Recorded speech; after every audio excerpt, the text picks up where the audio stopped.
Model pembelajaran merupakan komponen utama dalam menciptakan suasana pembelajaran yang menyenangkan bagi siswa sehingga siswa lebih aktif, kreatif, inovatif, dan berkarakter. Memaparkan bahwa istilah pengembangan dalam pembelajaran merupakan suatu upaya untuk memahami, memperbaiki, dan mengkonstruksi bangunan berdasarkan cetak biru.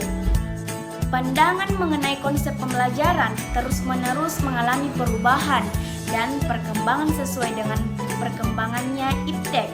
Tanda-tanda perkembangan tersebut dapat diamati berdasarkan pengertian-pengertian di bawah ini. Yang pertama yaitu pengajaran sama artinya dengan kegiatan mengajar. Kegiatan mengajar dilakukan oleh guru untuk menyampaikan pengetahuan kepada siswa. Yang kedua yaitu pengajaran merupakan interaksi mengajar dan belajar.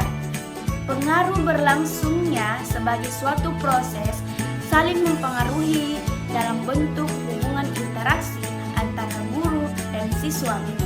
Guru bertindak sebagai pengajar, sedangkan siswa berperan sebagai yang melakukan perbuatan belajar. Yang ketiga yaitu pengajaran sebagai suatu sistem. Pengertian pengajaran pada hakikatnya lebih luas dan bukan hanya sebagai suatu proses atau prosedur belaka. Sebagaimana Joyce menjelaskan, model pembelajaran adalah suatu perencanaan yang digunakan sebagai pedoman dalam merencanakan pembelajaran di kelas atau pembelajaran tutorial dan untuk menentukan perangkat pembelajaran serta mengarahkan dalam mendesain pembelajaran membantu pembelajaran sedemikian hingga tujuan pembelajaran tercapai. Nah, di sini model-model desain pembelajaran ini dirancang sesuai dengan teori belajar dan pembelajaran atau implementasi dari proses pembelajaran yaitu implementasi teori, pembelajaran konstruktivisme, humanistik, dan behaviorisme. Implementasi teori belajar konstruktivisme adalah teori tidak terlepas dari pengaruh aliran-aliran teori belajar yang dipengaruhi oleh para tokoh teori belajar seperti Ivan Pavlov, John Watson, Edward Thorndike, dan lain-lain. Sedangkan implementasi teori humanistik adalah teori yang lebih menekankan pada bagaimana memahami persoalan manusia dari berbagai dimensi yang dimilikinya, baik dimensi kognitif, efektif, dan psikomotorik. Kegiatan pembelajaran memiliki tujuan utama untuk kepentingan memanusiakan manusia atau proses humanistik. Teori ini lebih banyak membahas mengenai konsep-konsep pendidikan untuk membentuk manusia yang dicita-citakan serta tentang proses belajar dalam membentuk yang paling ideal. Dan yang ketiga yaitu implementasi teori behaviorisme.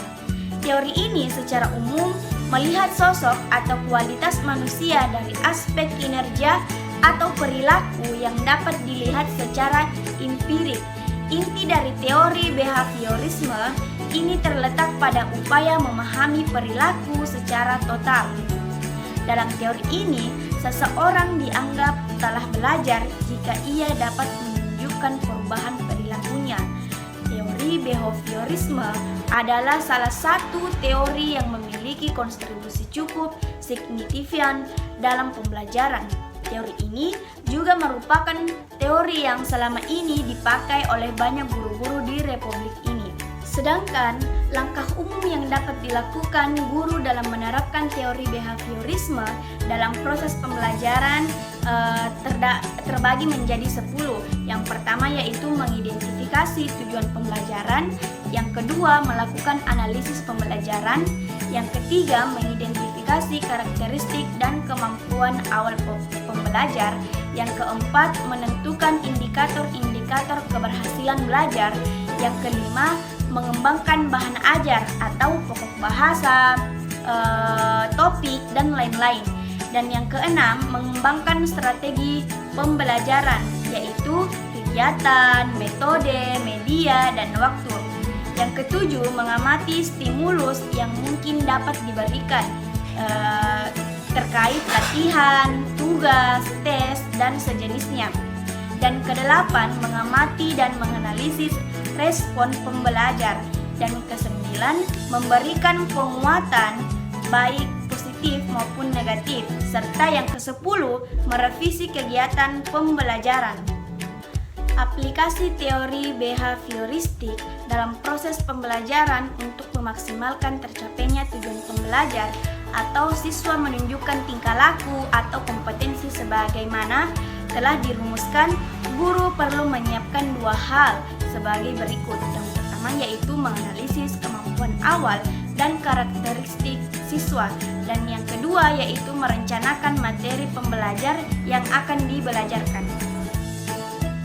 Posisi pengembangan model dalam teknologi pendidikan sebagaimana Sills dan Ritchie menyatakan bahwa konsekuensi dasar pengetahuan kawasan desain adalah sederetan model-model prosedural, model-model konseptual, dan teori 44. Oleh karena itu, posisi pengembangan model pembelajaran berada di kawasan desain yang berhubung secara sinergis dengan kawasan lainnya. Lin dan Unwin menganjurkan pengembangan model pembelajaran adalah kebijakan yang berusaha menyediakan kemudahan pendekatan-pendekatan pengembangan pembelajaran dan kurikulum sebagaimana model pengembangan kurikulum yang digambarkan dalam proses ketiga ungkapan yang terangkai, yaitu organisasi, pengembangan, dan aplikasi, yang merupakan bentuk dasar dari model pengembangan pembelajaran. Pengembangan adalah bagian kedua dari syarat-syarat model pengembangan pembelajaran untuk ke tingkat dokumen pembelajaran, materi, dan silabusnya. Pengembangan model pembelajaran merupakan analisis, desain, konstruksi, implementasi, evaluasi, dan pengelolaan proses pembelajaran dan non-pembelajaran, serta sumber daya untuk meningkatkan pembelajaran dan kinerja dalam berbagai situasi, institusi, dan pendidikan. Sekian dari saya, lebih dan kurangnya mohon